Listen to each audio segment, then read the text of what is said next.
There's a lot of space that we have that's like over here. Now we can be like, hey, oh, hey, oh. Welcome to Honest Hockey, where two guys talk about all things hockey. Honestly, I'm Tom and he's Tom. Thanks for joining us today.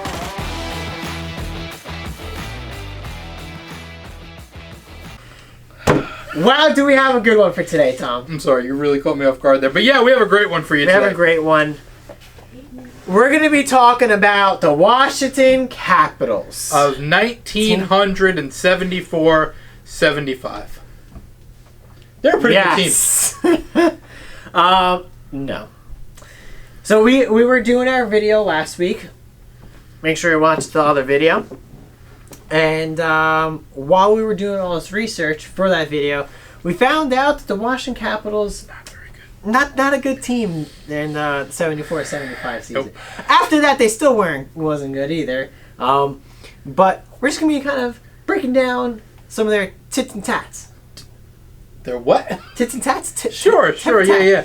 And on our new segment called A Tour. What is it called again? A Tour of Hockey's Best and Worst.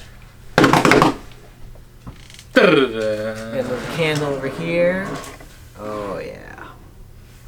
Sorry, Colton. I know you needed. Honorary third member of the crew, Colton Parayko.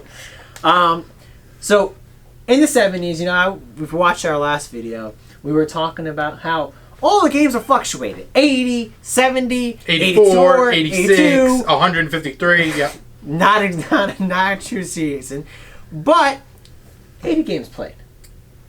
Right? Good barometer. And you would think that they would get going. Get going. Maybe it takes a couple games for them to hit their stride. Yes. They won a game in the beginning. Yep. And then what did they do after that? After that, they went on a 17 losing streak.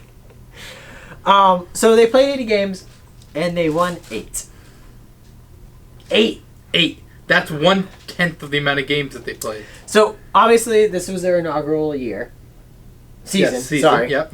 And there was something funny about a Sports Illustrated writer. He said, or she, This person, the Caps won't have a half a dozen wins this season. but you know what, Sports Illustrated person? You're wrong. They had more than half a dozen wins. They got 8. They had 8. So you know what? Egg on your face, loser. That's 2 extra. 2 extra wins. You owe everyone on that team an apology. Yeah. Sucker. Wait, who am I saying the sucker to? The Sports writer. The writer. They won 8. 1-8. And that's a lot. Yep. For them. How many did they lose? Maybe you could say that. They lost 67. However, you might be thinking, wait, I remember last video, that wasn't the most amount of losses ever season. Yeah, you guys are talking about another team. Yeah. Well, let me take you back to the long, long time ago of 1992-1993. The San Jose Sharks lost 71 games. And who else lost 71? The Ottawa Senators. In the same season. So you know what they did? Ottawa and San Jose got together. They had this big, huge team meeting. And they looked at the 74 Capitals. We got to beat them. We got to beat them. One way or another, You know what they did? They went to them and they said, "Who do you think you are? I am!" And then went out and lost more games than them. There it is. Bravo to the heroes on that team. So they lost 67. They had 17-game losing streak, which was actually ranked first in the whole NHL. Mm-hmm, yep. And the record Not stands. great, really. The record stands, too. They had one of the longest home losing streaks, which was 11. And then, hold on. If they lost these games at home, yeah, they probably were really good on the road. Yeah, you would think. Right? I mean, there's only 8. Right.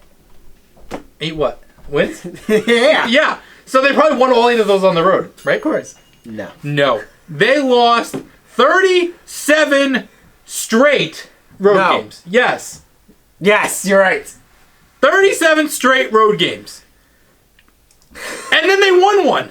They won one against the Golden Seals of California. Yes. And that has an interesting story behind it. Yes. If you want to get into that. Sure. So, locker room, post-game. Beautiful win for the Washington Capitals. They're not postseason bound, but they don't care. This was I think this was their 8th win. Who knows? No, this was their 7th win. They won the last game of the season. Yeah. Yes. So, you're still holding up 8, though. They won. That was their 7th one. It was 5-3. Oh, that was the score. Gotcha. Okay. And they're like, wow, we just won a game on the road. Mm-hmm. So what did they do? They're like, we need to celebrate. So they looked around the room, and they saw a garbage can. Let's pretend this is the garbage can. And they put their names on the garbage can, and then they walked around the room like they were skating around the ice with the garbage can in the air, like, hey, ho, and then they passed it around to each other, a la like winning the Stanley Cup. So them winning their only road game of the season was equivalent to winning the Stanley Cup. Apparently to that. That's how bad things were on this team. Their goaltender said this was like our Stanley Cup. That's sad. To win a singular road game. Singular. One. The whole Season. Imagine being a fan back then. Washington Capitals, right? Here they come. Here come the Caps. And you're like, man, I'm so excited. Hockey is in D.C. Exactly. The nation's capital. And then this. And then they just take a giant poop on the ice. Yeah, literally. You know, there was a story that when the season started, they got a bunch of fans. Everyone wanted to go see the brand new hockey team. And then once they started losing a couple in a row, and then it diluted into 17 in a row, people were like, this team might not be good. Yeah. Maybe we should stop wasting money to go see. Yeah, I think there was an issue with the expansion rules. Yeah, it wasn't like Vegas's expansion rules. No, it was not. Basically, they got everything. They got every They got player hand-me-downs from every person they did not want on the other teams. So it was kind of a little rough for them. Right. Should we go into, considering they got hand-me-down players, should we go into their coaching situation? Yeah. Who was their GM, Tom? The GM was Mr. Schmidt. Yes. Milton. Milton Schmidt, yes. Great name, Milton, if you're still alive. Gosh. He hired a man named... His buddy. Named Jim Anderson. Now, you might be thinking, is that the same Jim Anderson that's in the AHL Hall of Fame? You would be correct. Yes. However, he only had coaching experience in the Bruins minor league system. Last time I checked, the Capitals, not in the AHL. No. How'd he do? What do you mean, how do you do? Did he do well? Did he make it through the season at least? No. He left in the middle of the season. Yeah.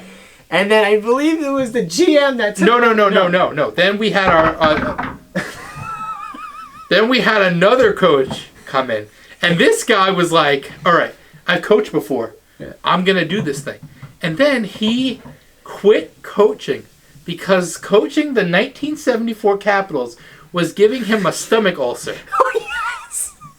And then, this is the best part. Are you guys paying attention out there? He said, and I quote, I would rather my wife be cheating on me than coaching this team, because at least I could tell her to knock it off. Bye! So then, our good buddy, Milton Schmidt, decided, I'm going to coach this team. And you know what he did? Coach that team he did. He willed that bunch of ragtag, useless hockey players to a road victory. Yes. With the cup. With the cup. Hey, ho!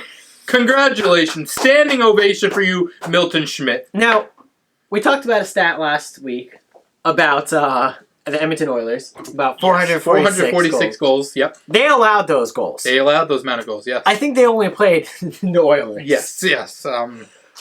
But a funny kind of, not funny. This is very tragic. This is a very tragic story about the 74-75 Caps. Tragic. They lost by more than 3 goals per game. 3.31 to be exact. But you might be thinking, Tom, that is a wild and crazy It can't be worse than that, right? It can't get worse than that. Oh boy. Wait till you hear this one. Alright, I'll tell it. In 4 separate games, they lost by at least, not 1, not 2, fast forward a couple numbers, by 10 goals. This is 10? Yes, 10 goals. They lost four separate games by 10 goals. That could be 10-0. That could be 14-4. 10 goals. But scary. Let's not forget, they won a game on the road. They did. They did. By 10 goals. Wow, that's hard to believe. Yeah, here's one of them. They lost 12-1. That's a solid performance. You know, that's when you look at the box when you're like, all right, I guess they didn't have great puck luck. Couple pucks bounced that should have went their way. Maybe if instead they would have lost 9-3. They lost 10-0. Okay, another one where you're like, maybe the goaltending wasn't great that night. Another 12-1. Another 12-1. That one, maybe just you ran into a hot goalie. And 11-1. Moral of the story was they weren't great. No, they weren't. And it took them about 8 more seasons to get finally to the playoffs. Pick themselves up and get to the playoffs. Yeah. Now, did they do anything in those playoffs? No. You may ask. No. No. Not at all. No. Because if anyone out there is a fan of our friend, the Urinating Tree, great channel. Love his work. Thanks for answering our question. Yes, thank you for answering our question. When we were starting our YouTube channel, yes, we reached out to him, and he was nice enough to actually... And he gave us a great response, like a couple message. Great guy. Yeah. You might know he has a legacy of failure in the Washington Capitals. And boy, oh boy, is their organization interesting. Yes. And you know what? It kills me that the legacy of failure had to end because they had to beat the Golden Knights in the Stanley Cup Final. Yeah. And that's probably another thing that we might be talking about. The Stanley Cup Final. Well, the Golden Knights. Oh, a nice segue there. One of the best expansion teams of all time. Yes. So I just have up their first playoff run. They 8 years later. 4 games. I think that would entail a sweep. They won 1 and lost 3. Okay. Maybe the standards were a little bit different. Yes, I believe so. It was, yes. It's been a best of 5 series there. Yep, and then it took about 44 years to win the cup. But what a great win though that was. It came against an expansion team. You know what that teaches us, kids? Life comes full circle. Yeah. So that means that take a team that hasn't won the Stanley Cup, and they're going to beat the Kraken in the Stanley Cup Final. Yes, that's what it's going to be. Yes. All right, that's it. That's it. Yeah. All right, good talk. I would be remiss because by the time our next episode comes out, if we didn't talk about this, that Matt Barzal goal. Oh man, we just needed to give Barzy some love on this show. That was amazing. Because that goal was one of the greatest goals I've ever seen. It's going to go down in history, that one. If you haven't seen it, what are you doing? Living under Patrick Starr's rock? Like... Anyway, go watch it. It was incredible. The amount of skill, speed, finesse, just everything that was involved with it, absolutely incredible. Hats off to you, Matt. Barzal. Not hats off to you, Boston, because you could have picked him with 3 straight picks, and you did not. Yeah. I wonder how that feels. You know who doesn't feel good for? Jake DeBrusk, Zachary Senyshyn, and Jakub Zaboral. All 3 of those were the 3 people they picked without picking him, and they must feel like bad. feel like bad. Anything else you got? Nope, that's it. On that note, thanks for watching this episode of Honest Hockey. Be sure to give us a like, because you know what? The 74 Caps need this like. They need this like they needed a road win. So please hit the like button, hit the subscribe button, but don't forget to cross-check the subscribe button. No, you're supposed to just say cross-check it, because I just said the subscribe button. Anyway, thanks for watching. I'm Tom. He's Tom. That was the 74 Capitals. That's Colton Parayko. Thanks for joining us. I'm surprised the Blue Jackets didn't have a bad first year. I bet they might. They probably did.